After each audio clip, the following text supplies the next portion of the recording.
अपने अच्छे दिनों में एक दूसरे से प्यार करने वाले प्रशांत और सौम्या आज एक दूसरे से बहस कर रहे थे।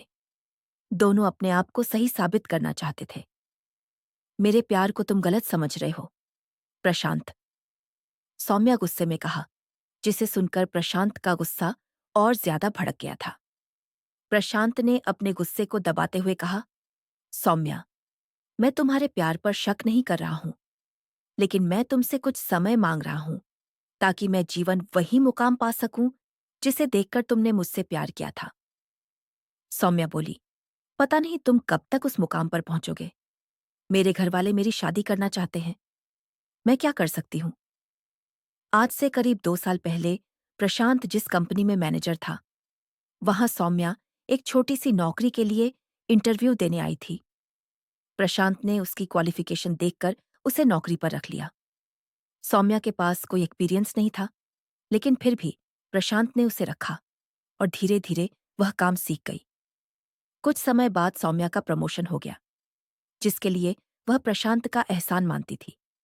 अपने घर पर भी प्रशांत की बहुत तारीफ करती थी। उसकी बातों को सुनकर एक दिन उसकी मम्मी सुशीला जी ने सौम्या से पूछा, कहीं तुम दोनों एक दूसरे को पसंद तो नहीं करते? अगर तुम दोनों में ऐसा कुछ है तो मुझे बता दो। नहीं मम्मी, आप कैसी बात करती हो? कहाँ वो और कहाँ मैं? मेरी उनसे कोई बराबरी नहीं है। मेरे जैसे करीब 200 एम्प्लॉय को वो संभालते हैं। ये कहकर सौम्या अपने कमरे में चली गई। सौम्या को रात भर नींद नहीं आई। उसके मन में तरह तरह के सवाल उठ रहे थे। कहीं मम्मी की बात सच तो नहीं? क्या पता वो मुझसे प्यार करते हों? इसी उधेड़बुन में रात बीत गई। सुबह जब सौम्या ऑफिस पहुंची तो प्रशांत ने कहा, सौम्या, आज तुम्हें मेरे साथ मीटिंग के लिए चलना है। कुछ ही देर में सौम्या और प्रशांत दोनों एक कैफे में पहुंच गए। प्रशांत किसी से फोन पर बात कर रहा था। कुछ देर बाद प्रशांत ने फोन काट दिया और दोनों के लिए कॉफी ऑर्डर कर दी। काफी पीते पीते प्रशांत ने कहा, सौम्या, मैं तुमसे प्यार करता हूं। क्या तुम मेरी लाइफ पार्टनर बनोगी? सौम्या को अचानक झटका लगा, जैसे वो किसी नींद से जागी हो। उसे समझ नहीं आ रहा था कि कैसे रिएक्ट करे। ये आप क्या कह रहे हैं सर? आप कहाँ और मैं कहाँ? प्रशांत बोला, मैं माफी चाहता हूं, लेकिन आज कोई मीटिंग नहीं थी। मैं काफी दिनों से तुमसे ये बात करना चाहता था, लेकिन हिम्मत नहीं हो रही थी। अगर तुम्हें बुरा लगा हो तो हम इस बारे में आगे बात नहीं करेंगे। सौम्या बोली, सर ऐसी बात नहीं है। मुझे कुछ समय दीजिए।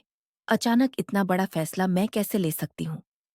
प्रशांत ने आगे कहना शुरू किया, सौम्या, तुम अपना समय लो, लेकिन एक बात याद रखना कि अगर तुम मना भी करोगी तो हमारी दोस्ती पर उसका कोई असर नहीं पड़ेगा, न ही हमारे काम पर।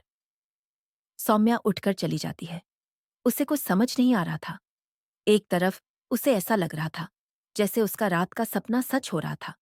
दूसरी और उसे लग रहा था, इतनी बड़ी पोस्ट पर होने के बाद भी भला वो क्यों उससे शादी करेंगे? उनके लिए लड़कियां पल के बिछाएं बैठी होंगी। सौम्या 2 दिन ऑफिस नहीं गई। उसका मन किसी काम में नहीं लग रहा था। तीसरे दिन जब वह ऑफिस पहुंची तो वह प्रशांत से बचने की कोशिश कर रही थी, लेकिन कुछ ही देर में उसके मोबाइल की घंटी बजी। देखा तो प्रशांत का फोन था। सौम्या ने फोन सुना तो प्रशांत ने उसे अपने केबिन में बुला लिया। सौम्या, क्या बात है? 2 दिन से कहाँ थी? तुमने क्या फैसला किया? मैं पिछले 2 दिन में बहुत परेशान था। आज तो अपना फैसला बता ही दो। सर, आपके और मेरे स्टेटस में बहुत फर्क है। ये आप अच्छे से जानते हैं। ऐसे में मुझे कुछ समझ नहीं आ रहा क्या करूं। प्रशांत यह सुनकर हंसने लगा। तुम भी कमाल करती हो। बस इतनी सी बात, मुझे सबसे कोई फर्क नहीं पड़ता। ये सुनकर सौम्या ने हाँ में सर हिला दिया। अब दोनों ऑफिस के बाद मिलने लगे। ढेर सारी प्लानिंग करने लगे, जैसे शादी के बाद कहाँ घूमने जाएंगे, घर के पर्दे कैसे होंगी, शादी में किस किस को बुलाया जाएगा। कुछ दिन बाद दोनों ने अपने अपने परिवारों को एक दूसरे से मिलवा दिया। दोनों परिवारों में खुशी का माहौल था। शादी के कुछ ही दिन रह गए थे।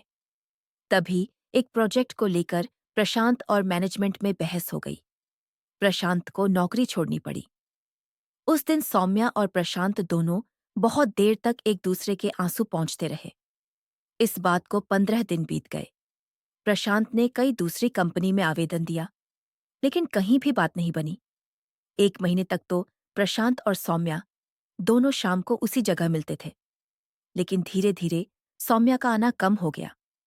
कई बार तो प्रशांत बैठा बैठा उसका इंतजार करता रहता था, लेकिन सौम्या आना तो दूर, फोन भी नहीं उठाती थी। आज के दिन सौम्या ने प्रशांत को साफ बता दिया था कि वह प्रशांत को छोड़कर जाना चाहती है।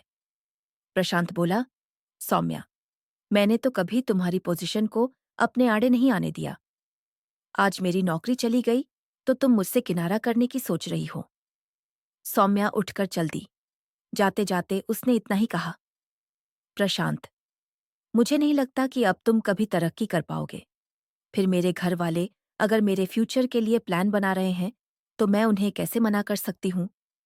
ये कहकर सौम्या उठकर चली गई। प्रशांत चुपचाप अपने घर आया और अपने कमरे में जाकर बहुत देर तक रोता रहा। सौम्या उसकी जिंदगी से जा चुकी थी। उसे उससे बहुत नफरत हो गई थी। कुछ दिन बाद प्रशांत सब कुछ भूलकर नौकरी खोजने लगा। कुछ ही दिनों में उसे एक कंपनी में मैनेजर की नौकरी मिल गई। यह कंपनी पहली कंपनी से भी बड़ी थी। प्रशांत की सैलरी डबल हो चुकी थी। कुछ दिनों में यह खबर सौम्या को मिली। वह अपने किए पर बहुत शर्मिंदा थी। उसकी मम्मी ने कहा, अरे तू एक बार जाकर माफी मांग ले, क्या पता वह मान जाए। वैसे भी वह तुझ पर लट्टू था। एक दिन सौम्या बिना बताए प्रशांत से मिलने पहुंच गई।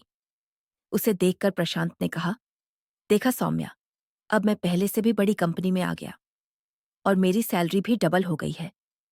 लेकिन अब मेरे दिल में तुम्हारे लिए कोई जगह नहीं है। चली जाओ यहां से।